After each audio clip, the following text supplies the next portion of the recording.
Guys, so in today's video I'm going to be sharing with you guys something a bit more intimate, something a bit deeper than what I usually do. I'm going to be sharing with you guys my thoughts and what I feel and believe about my path from moving from being a medical doctor to being a farmer, this kind of person who initially had this vision, these thoughts that we all do have when we are much younger. I wanted to be a doctor, in either be a neurosurgeon or a cardiologist.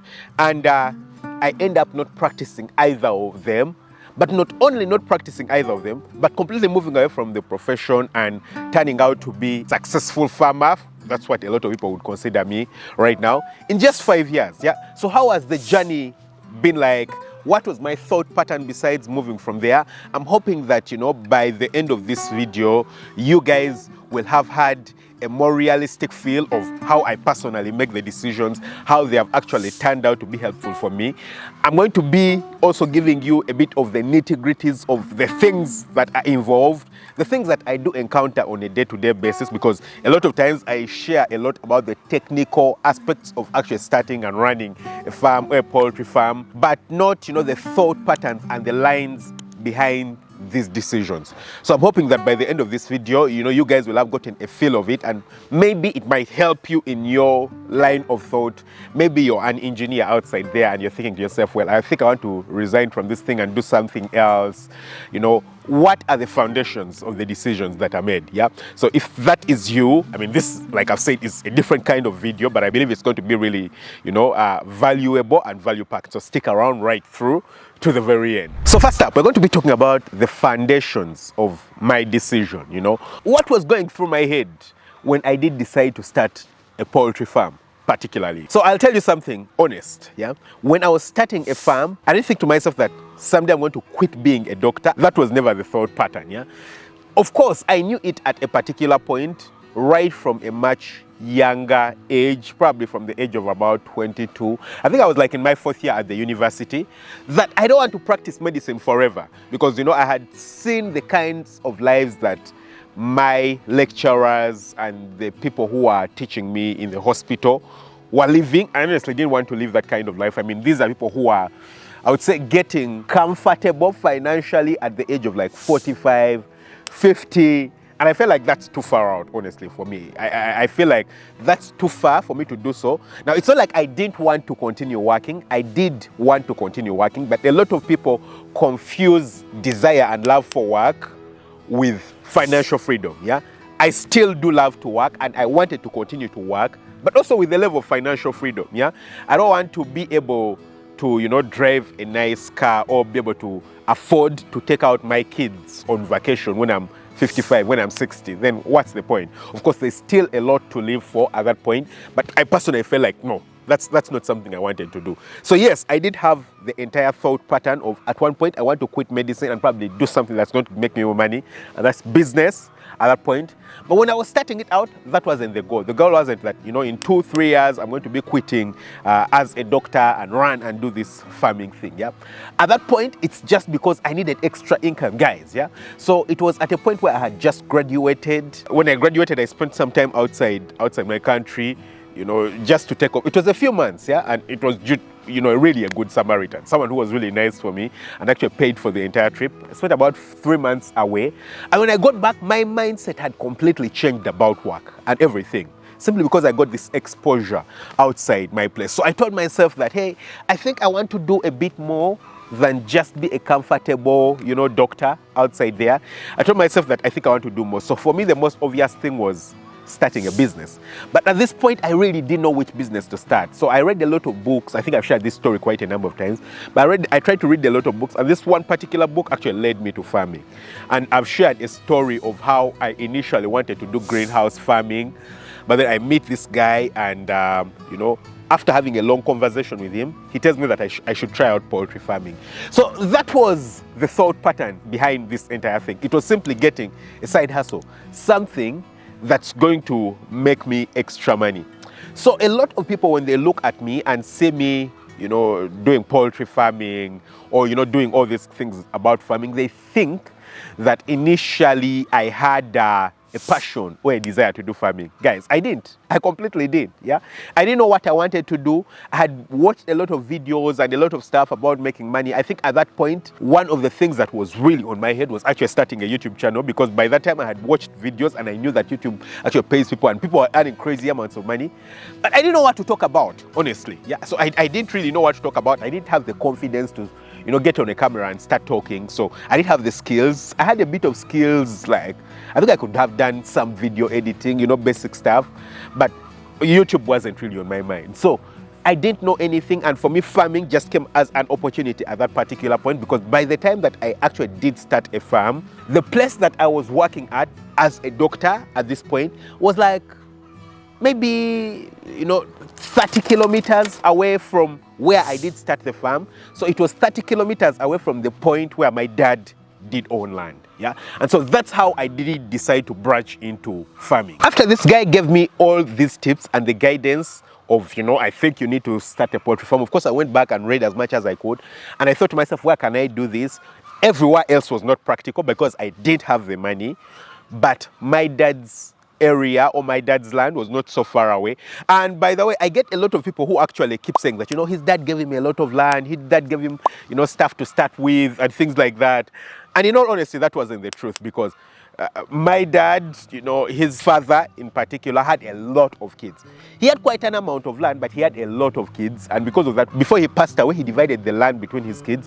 And I think each one of them ended up getting, a small piece. I think my dad, where I did place my chicken farm, should probably have been like maybe half an acre or something like that. Maybe an acre. No, I think it's less than an acre. Maybe half an acre. And he gave me a small portion for me to utilize. He's like, well, you're my son, just like I would do for my son. Now, I understand that in a lot of other parts of the world, people don't do that stuff for their kids. But he was like, well, just in front of his house, by the way. It's not like it was on some huge isolated piece of land somewhere. My dad tells me that, right there, you can put a chicken house. So, well, I managed to put my very first chicken house on my dad's land. And that goes into the next thing that I wanted to talk about. And that is capital, the money that you do require to start out when you're starting a business. Yeah. So people keep asking me that, where did you get the money to start out? Where did you get the money to, start a farm, to start a business from? How do you get this kind of money? And sometimes people don't realize that I didn't start big. That is the crazy bit. Yeah, I didn't start big. Now, of course, big is a relative thing. What I do have right now, for example, this is my commercial layer farm. This is about, currently there are 9,000 birds on the farm. For a lot of people, that's small. That's tiny. Yeah. For me, that's okay right now. For some people, that is so big. So that is very comparative. But when I was starting out, I had nothing. I was a doctor. I didn't have a piece of land. So thank God that my dad gave me a small portion to build a chicken house on, on his land. But I didn't have any more than that. So I had to work as a doctor, and thankfully I was a doctor. So that's where your job comes in, your profession, or wherever you're making money from. Yeah, I occasionally get a lot of people who inbox me and send me messages, and they're like, hey doc, I want to start a farm, I want to start this kind of thing, I don't have money. How do I get money to start? Can you give me some money? And it all gets back to the same thing. No one is going to trust you with their money unless they are sure that you know how to deal with money. And that's something I'm going to talk about a bit later on in the video. But you want to utilize your money starting out, and because only you has the belief in yourself. Yeah, no one else has belief in you. Some people don't even have the belief in themselves. So how do you expect someone to have belief in you when you don't even have belief in yourself? That's why I always advise people, go get a job, go get something else that you're doing and work. Work hard, put in the effort, and get the money to start, and then you can always start utilizing this money. For me, at that particular point, I believe the very first money that I said with was about $3,000, maybe a bit less than that, and that I utilized to start building the chicken house on my dad's land. And I believe that was like in January 2019. Then I skipped a few months. Then around May 2019, when I had gathered a bit more money, then I managed to start up the chicken farm and, brought in the chickens and, filled in the structure with litter and all this kind of stuff. I finally managed to start the chicken farm. So, I felt like I had a lot of money. Yeah, I was getting the money that I did have while working. And even when I started with my very first batch of chicken, guys, it was quite stressing, honestly. It was really stressing because the cost of everything was so high. And raising the birds was really difficult. I had a few birds there, just a few, but the cost of raising them was really expensive. So I really struggled. At some particular point, I had to borrow money from people and all these kinds of things. And well, I finally managed to make it through, but it wasn't easy, guys. Yeah, it was quite tough for me. So you need to work hard. You need to work hard, source the money from somewhere, usually from a job that you're doing. That's what I personally did, and it managed to pay off later on. So then how did I get to that point where I felt like this is the time where I need to quit? I'm confident in the fact that I can quit.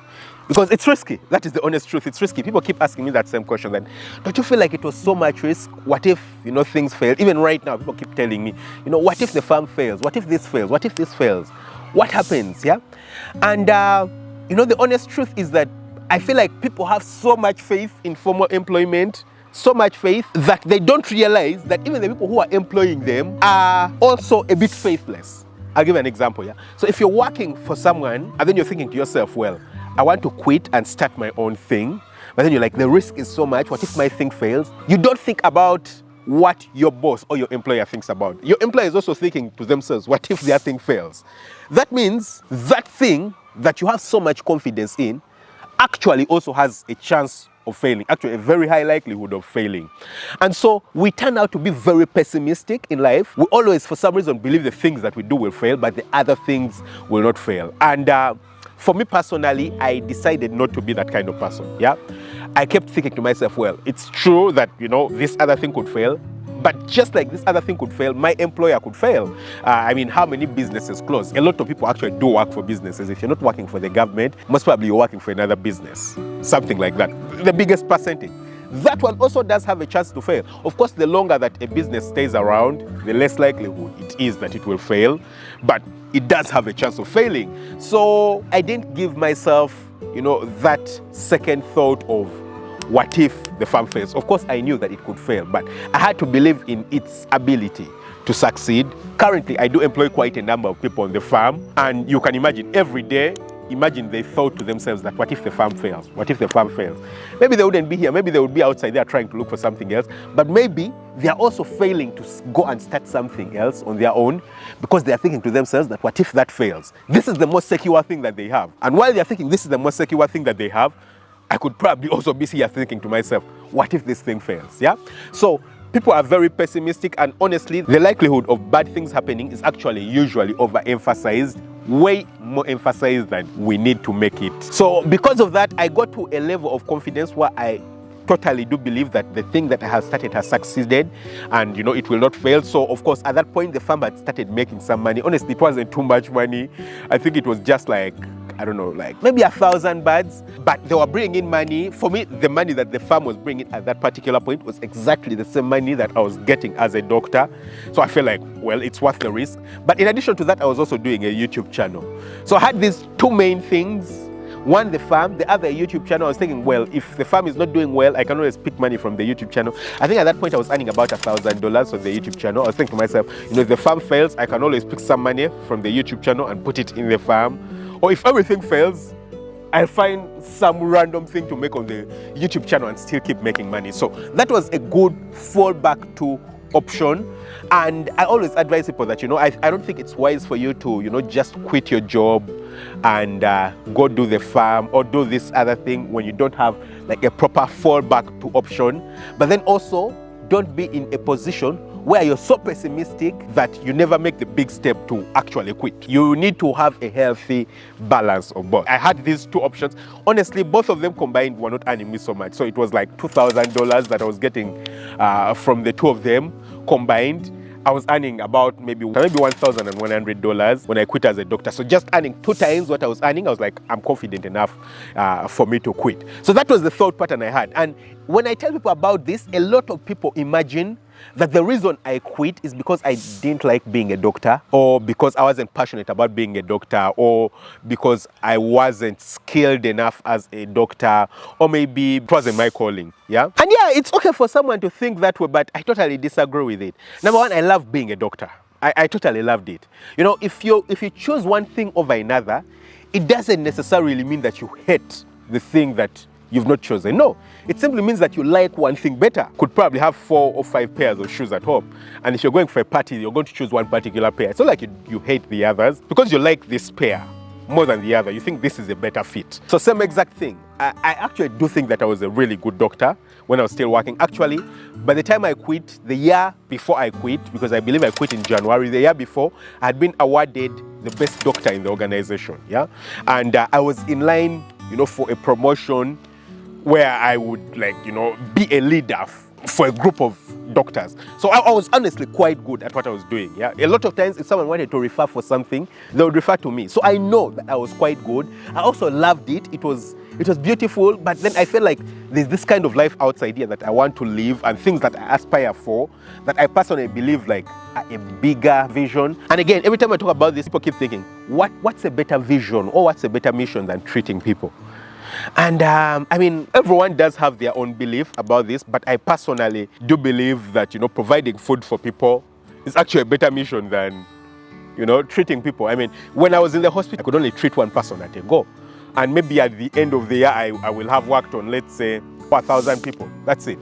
But right now that I'm on the farm, I can produce way more produce and impact a bigger percentage of people. So of course, people feel like because when you're in the hospital, you're treating people who are suffering. And then, when you're outside here, people don't see the impact. But imagine there was no food in the world. Imagine how many more people would end up in the hospital. So I feel like this also is impact. And people keep wondering that, I've probably grown way faster and quicker than I should have. And in all honesty, yeah, that's probably true, because I honestly know a lot of farmers who started and they haven't grown as quickly and as fast as I have. So it's justified. But I also feel like I could have grown quicker. So what is the trick to, growing this quickly and getting to this point much quicker than you thought? Number one, it's because I decided to give it way more attention and dedicate myself to it, give it all the attention. So quitting my job and deciding to focus on the farm, I believe, is one of those things that really helped me grow way quicker than I would have imagined. But that's just only one small, tiny aspect of everything. There are quite a number of things that I believe are responsible for my growth. And one of them is deciding to concentrate on running the farm as an actual business, yeah, which a lot of people actually don't. You'll be surprised, but a lot of people actually don't. For some reason, and I've said this quite a number of times, people do feel like farming is a way of life that, we've grown up doing. It's something that everyone should know. Everyone, knows it. And if I do decide to do a farm, really, I should be able to do it well. I should be able to succeed because our parents have done it. Our grandparents have done it. I mean, for hundreds and thousands of years, people have done it. It's not like, flying aeroplanes, which is something new and very technical and something like that. I probably need to go and study and master it and make sure that I'm excellent at it. With farming, anyone can do it. It's in our blood. And that's the mistake, guys. That's the mistake, because it's different when people are doing it for survival, and right now we are doing it. I'm personally doing it as a business. I'm doing it to expand, I'm doing it to grow, I'm doing it to influence and impact people and get quite an amount of money. It's very different. So because of that, I chose to put in a lot of attention, just the same amount of attention and dedication that I would have put into my medical job as a doctor. I decided to put into my farming, profession. I don't know if you call it a profession right now, but my farming business. And honestly, it has paid off. It has enabled the farm to grow at a way quicker rate than I would have imagined. It's giving me, the results that I was hoping for. And that has been the success. And what that means is that usually when I do get mistakes on the farm, when we do get problems on the farm, I try to correct them in the best way that I can. So, first of all, there's a problem. We've gotten it and we've isolated it, we've solved it. If we solve it, we need to make sure it doesn't happen again. Yeah, so we'll probably come up with a protocol or something like that to ensure that that problem doesn't happen again. And what that creates is that with every passing day, there's less and less problems that you can develop on the farm. Yeah, so if by the time I was starting out a farm, I had 1,000 problems that could have happened on the farm, with each problem that we solve and make sure that it doesn't happen, we have less. So it's now 999, then before you know it, it's 600, then before you know it, it's 100, and it's 50. And before you know it, there's no problems. Well, it's going to be difficult for you to get to a point where there's no problems, because people have to learn and unlearn and things keep changing. But then it's very, very important that you keep implementing these things and making yourself better. And that is what I have personally done on the farm, and that has enabled me to spiral forward. Of course, it also helps that I do have these other businesses, whether it's the YouTube channel, whether it is, a lot of the other small things that I do, that means that I don't need to really take out money from the business. I don't need to take out money from the farm, and I can always put the money back and, just keep growing the farm. And that just helps the farm to grow much quicker. Now, of course, in addition to that, the other thing is partnership. Yeah, working with people. Initially, when I started out, it was just this commercial layer farm, but right now it's also a breeder farm that I do own and run with someone. Yeah, so this is a friend that, after noticing my passion and vision, we decided to come together. So of course, I didn't own a 400-acre farm starting out. Yeah, I didn't have it, but he had a 400-acre farm, and then we decided, how can we, agree, come together and do something which is much bigger, of a greater impact than I could have had. Yeah, so having a partnership and working with other people is also something that has 100% enabled me to grow quicker and move forward in a better way. And so then that takes me to the point of partnership. Is it really good for you to do partnerships, and in what way should you be doing partnerships? Yeah, partnerships are very good and very important, but you need to go into them very, very carefully. Yeah, very carefully. You see, with this farm in particular, I decided that I'm not going to be working with other people because I love control. There's someone who once told me something. It is bad for you to risk what you have for what you don't have. Yeah, so each and every day I get people who email me, inbox me for wanting to partner with me in one way or another. So they probably want equity in the farm or the company, or they want to work with me in one way or another. Of course, I've gotten to a point. I mean, earlier on when I started, I didn't have the farm. I didn't have everything that I did have. And so the point that I'm on right now is many times better and more than what I initially had. But I also want to become bigger. I want to get to greater points. Yeah, I want to, make $1 million with just the commercial layer farm alone. I want to make $10 million with just the commercial layer farm alone. Of course, at some point I was only making $1,000. Right now I'm making many times more than $1,000, but I would want to make $1 million a month, maybe. So it's easy for me to sit down and think to myself, okay, there's someone who is willing to put in money into the farm. How about, we do a, 50-50 or something like that. I bring them in, I'll certainly be able to grow quicker. But then the problem with that is that it takes me into the unknown. Yeah, it takes me into the unknown. I don't know how I'm going to be dealing with this person. I'm 100% certain of what I do have right now. I'm 100% certain of the trajectory. I'm really doing it well and it continue well. Then if I go into, this business partnership with this person, how could it turn out? It could turn out to be really sour. The person might want a different line from what I believe in. Then it just becomes an argument, and it becomes really difficult for us to work together. So because of that, I've resisted the temptation of allowing people to bring in money and place into the farm and things like that, especially with the commercial layer farm. I believe that has kept me sane. Now, do I know what I'm going to do in the future? I'm still not certain about it. I could let it happen in the future or not. But right now, it is something that's completely a no. For you, it might be different. For me, I don't want to give up what I have and I'm certain about for what I'm not sure about. I don't know what could end up happening in the future. Yeah, with the breeder farm, it's happening really beautifully and everything is going on really well, and I'm so glad that I got into that partnership. But I mean, I work very, very cautiously. So that is, a tip that I believe each and every one of you could actually consider while going forward. I mean, go into partnerships with a lot of, intention. Be very intentional about it. Don't just go into it for the money, because you don't know how it could end up. You could end up losing everything simply because, you wanted to get this extra money. And it's also at this point that, I want to talk about the thing of investing. When someone is starting out, again, when you're starting out, you're thinking to yourself that you don't have money and you want people to give you money. The thing about investing is that no one wants to invest into something that's not been approved. I've already said that earlier in this video. Yeah. For me, the reason people come to me is because they have seen that I have started a farm, I'm making it work, and everything is working well. I know how to make things work. And so someone feels like their money really won't be at risk. Yeah. But for you who is starting outside there and you don't have a proven track record of success, how does anyone know that the money that they're going to be investing into you is not going to be wasted and it's not going to fail? Yeah.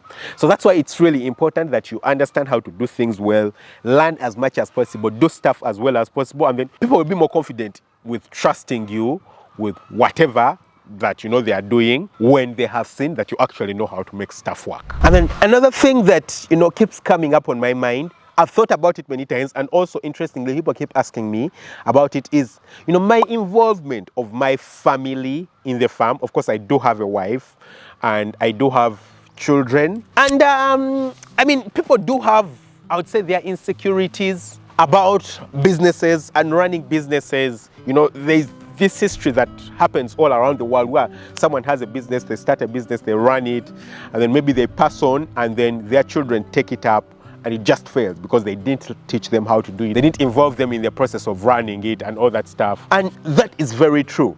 But you see, it takes something to get that business to that point. Yeah, there are two things involved. Yeah.